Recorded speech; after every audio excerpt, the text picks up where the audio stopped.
السلام علیکم۔ اسلام and Pakistan YouTube channel کے پیارے دوستوں، ناظرین و سامعین، مکہ مکرمہ زادہ اللہ شرفاً و تعظیماً کی سب سے عظیم زیارت گاہ کعبہ مشرفہ ہے۔ ہر مسلمان اس کے دیدار اور طواف کے لیے بے قرار رہتا ہے۔ کعبۃ اللہ کے بارے میں بعض دلچسپ معلومات پیش کی جاتی ہیں۔ ناظرین، آپ کو یہ جان کر حیرت ہوگی کہ بیت المقدس کے مشہور بانی حضرت سلیمان علیہ السلام ہیں، اور آپ نے جنات سے بیت المقدس کو تعمیر کرایا، مگر کعبۃ اللہ کے مشہور بانی حضرت خلیل اللہ علیہ السلام ہیں۔ کعبہ معظمہ میں مقام ابراہیم اور حجر اسود وغیرہ ایسی قدرت کی نشانیاں موجود ہیں جو کہ بیت المقدس میں نہیں ہیں۔ کعبہ معظمہ پر پرندے نہیں اڑتے، بلکہ اس کے آس پاس سے ہٹ جاتے ہیں۔ حرم کعبہ میں بکری اور شیر ایک جگہ پانی پی لیتے ہیں، وہاں شکاری جانور بھی شکار نہیں کرتے۔ حرم کعبہ میں تا قیامت جنگ و قتال حرام ہے۔ رب تعالیٰ نے کعبے کی حفاظت خود فرمائی، فیل یعنی ہاتھی والوں کو ابابیل سے مروا دیا۔ حج ہمیشہ کعبے ہی کا ہوا ہے، بیت المقدس کا حج کبھی بھی نہیں ہوا۔ اللہ کے آخری نبی حضور محمد مصطفیٰ علیہ السلام کعبہ معظمہ کے پاس مکہ شریف میں پیدا ہوئے۔ رب تعالیٰ نے کعبے ہی کی شہر کو بلد امین یعنی امن والا شہر فرمایا، اور اس کی قسم بھی آپ نے فرمائی، وَهَٰذَا الْبَلَدِ الْأَمِينَ فرمایا گیا، اور اس امن والے شہر کی قسم۔ کعبہ معظمہ کے پاس ایک نیکی کا ثواب 1,00,000 اور بیت المقدس کے پاس 50,000 ہے۔ فرشتے اور بہت سے انبیاء علیہم السلام کا قبلہ کعبہ ہی رہا ہے، نہ کہ بیت المقدس۔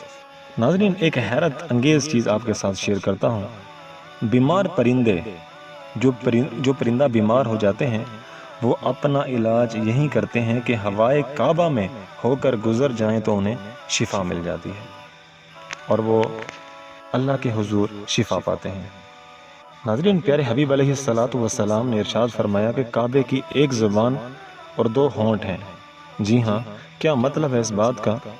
اللہ کے نبی کا فرمان عالی شان ہے، بے شک کعبے کی ایک زبان اور 2 ہونٹ ہیں، اور اس نے شکایت کرتے ہوئے عرض کی کہ یا رب عز و جل، میری طرف بار بار آنے والے اور میری زیارت کرنے والے کم ہو گئے ہیں۔ تو اللہ نے وہی فرمائی، میں خشوع اور خضوع اور سجدے کرنے والا انسان پیدا فرمانے والا ہوں، جو تیرا اس طرح مشتاق یعنی شوق رکھنے والا ہوگا جس طرح کبوتری اپنے انڈوں کی مشتاق یعنی شوق رکھنے والی ہوتی ہے۔ ناظرین، جیسا کہ تھم نیل میں آپ نے دیکھا ہوگا کہ لشکر سلیمانی اور کعبہ کے اہم راز۔ جی ہاں، سنتے ہیں یہ واقعہ کہ حضرت سلیمان علیہ السلام کا تخت ہوا پر اڑتا جا رہا تھا۔ جب کعبہ معظمہ سے گزرا تو کعبہ رویا اور بارگاہ احدیت میں یعنی اللہ کے حضور عرض کی کہ ایک نبی تیرے انبیاء سے اور ایک لشکر تیرے لشکروں سے گزرا، نہ مجھ میں اترا نہ نماز پڑھی۔ اس پر ارشاد باری تعالیٰ ہوا، نہ رو، میں تیرا حج اپنے بندوں پر فرض کروں گا جو تیری طرف ایسے لوٹیں گے جیسے پرندے اپنے گھونسلوں کی طرف لوٹتے ہیں، اور ایسے روتے ہوئے دوڑیں گے جس طرح اونٹنی اپنے بچے کے شوق میں، اور تجھ یعنی تیرے شہر میں نبی آخر الزماں علیہ السلام کو پیدا کروں گا، جو مجھے سب انبیاء علیہم السلام سے زیادہ پیارا ہے۔ ایک اور دلچسپ معلومات آپ کے ساتھ شیئر کروں گا۔ کعبہ سونے کی زنجیروں میں باندھ کر محشر میں لایا جائے گا۔ حضرت سیدنا وہب بن منبہ فرماتے ہیں کہ تورات شریف میں ہے کہ اللہ بروز قیامت اپنے 7,00,000 مقرب فرشتوں کو بھیجے گا، جن میں سے ہر ایک کے ہاتھ میں سونے کی ایک زنجیر ہوگی۔ اللہ عز و جل فرمائے گا، جاؤ اور کعبہ ان زنجیروں میں باندھ کر محشر کی طرف لے آؤ۔ فرشتے جائیں گے، اسے زنجیروں سے باندھ کر کھینچیں گے، اور ایک فرشتہ پکارے گا، اے کعبۃ اللہ چل، تو کعبہ مبارکہ کہے گا، میں نہیں چلوں گا جب تک میرا سوال پورا نہ ہو جائے۔ فضائے آسمانی سے ایک فرشتہ پکارے گا، تو سوال کر، تو کعبہ بارگاہ الہی میں عرض کرے گا، اے اللہ عز و جل تو میرے پڑوس میں مدفون مومنین کے حق میں میری شفاعت قبول فرما۔ تو کعبہ شریف ایک آواز سنے گا، میں نے تیری درخواست قبول فرما لی۔ حضرت سیدنا وہب بن منبہ فرماتے ہیں کہ پھر مکہ مکرمہ میں دفن ہونے والوں کو اٹھایا جائے گا جن کے چہرے سفید ہوں گے، وہ سب احرام کی حالت میں کعبے کے گرد جمع ہو کر تلبیہ یعنی لبیک کہہ رہے ہوں گے۔ پھر فرشتے کہیں گے کہ اے کعبہ اب چل، تو وہ کہے گا میں نہیں چلوں گا جب تک میری درخواست قبول ہو جائے۔ تو فضائے آسمانی سے ایک فرشتہ پکارے گا، تو مانگ تجھے دیا جائے گا۔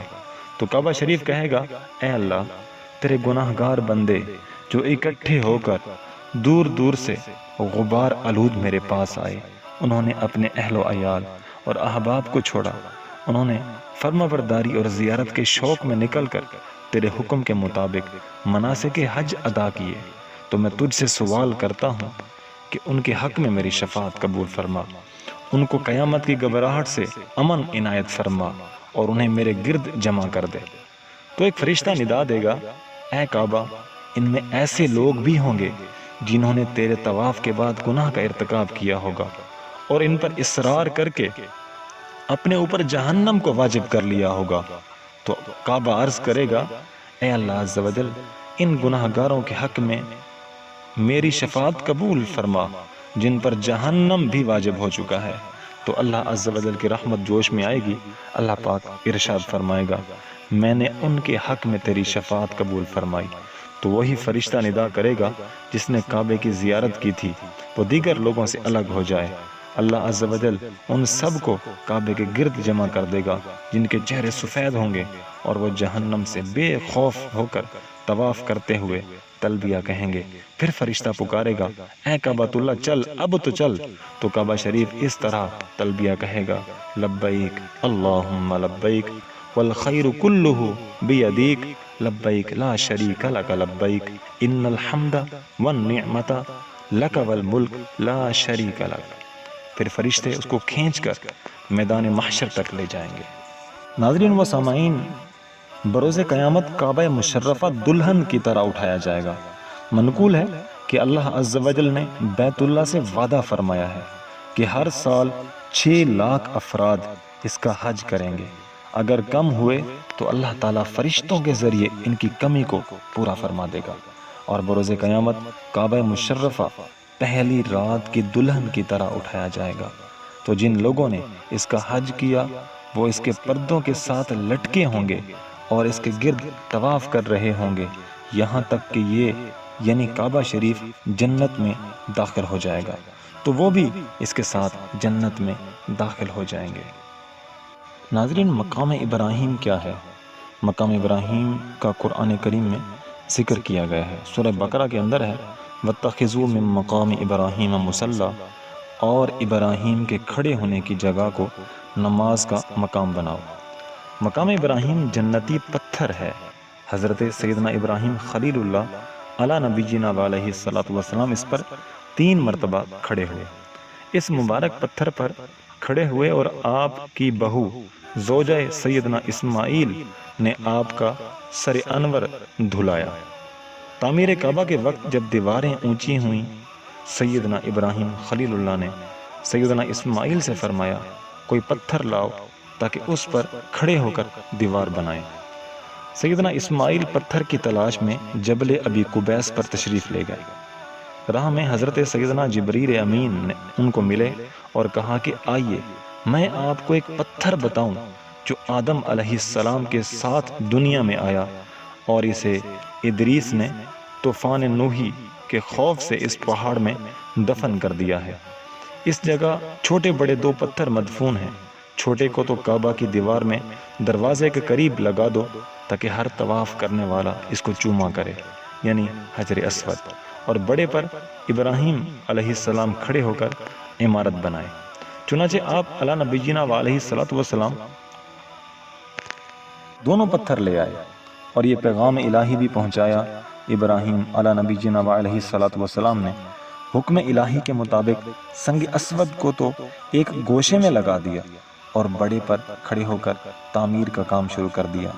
اور ناظرین، آپ کو یہ جان کر بھی حیرت ہوگی کہ جس قدر عمارت بلند ہوتی جاتی تھی، یہ پتھر بھی اونچا ہوتا جاتا تھا، یعنی لفٹ کا یہ کام دے رہا تھا یہ پتھر، کہ جب ابراہیم علیہ نبی جناب علیہ السلام تعمیر کرتے تھے اور اوپر کی طرف کوئی اینٹ وغیرہ رکھتے تھے تو یہ پتھر لفٹ کی طرح اوپر ہو جایا کرتا تھا۔ آپ علیہ نبی جناب علیہ السلام تعمیر سے فارغ ہوئے۔ ناظرین، حجر اسود یہ جو پتھر ہے یہ بھی جنت کا پتھر ہے۔ معلوم ہے کہ اس کا کلر، اس کا رنگ کیا تھا؟ ناظرین، یہ سفید تھا، بالکل سفید تھا۔ گناہ گاروں کے ہاتھوں سے یہ سیاہ ہو گیا۔ سید عالم علیہ السلام نے اسے چوما ہے۔ فاروق اعظم نے فرمایا کہ اے حجر اسود، میں جانتا ہوں تو پتھر ہے، نفع اور نقصان کا مالک نہیں۔ اگر میں نے رسول اللہ کو تجھے چومتے ہوئے نہ دیکھا ہوتا تو میں تجھے کبھی بھی نہ چومتا۔ ناظرین، فرمان مصطفیٰ علیہ السلام ہے کہ روز قیامت یہ پتھر اٹھایا جائے گا، اس کی 2 آنکھیں ہوں گی جس سے دیکھے گا، زبان ہوگی جس سے بولے گا، اور اپنے استلام کرنے والوں کے حق میں گواہی بھی دے گا۔ ناظرین، حجر اسود کی 4 خصوصیات سنیے۔ اس کی 4 خصوصیات ہیں۔ اس کا مس کرنا یعنی چھونا گناہوں کو مٹاتا ہے۔ اعلان نبوت سے پہلے یہ پتھر مبارک شاہ خیر الانام صلی اللہ علیہ وسلم کو سلام کہتا تھا۔ اس پتھر شریف کو پھر ایک مرتبہ اپنی اصل شکل پر کر دیا جائے گا، یعنی کہ یہ بالکل سفید ہو جائے گا۔ قیامت کے دن اس کا جو حجم ہے، یعنی اس کی جو جسامت ہے، جبل ابی قبیس جتنا یہ ہو جائے گا۔ ناظرین و سامعین، امید کرتا ہوں کہ آج کی ویڈیو آپ کو بہت زیادہ پسند آئی ہوگی۔ کعبۃ اللہ کے بارے میں اتنی اہم معلومات آپ نے جانی ہوں گی، اور انشاءاللہ طرح کی اور بھی ویڈیو آپ کی طرف ہم لے کے آئیں گے۔ اگر ابھی تک آپ نے ہمارے چینل کو سبسکرائب نہیں کیا تو اس کو سبسکرائب کر لیجئے تاکہ اس طرح کی اور بھی معلومات آپ تک پہنچتی رہے۔ السلام علیکم ورحمۃ اللہ وبرکاتہ۔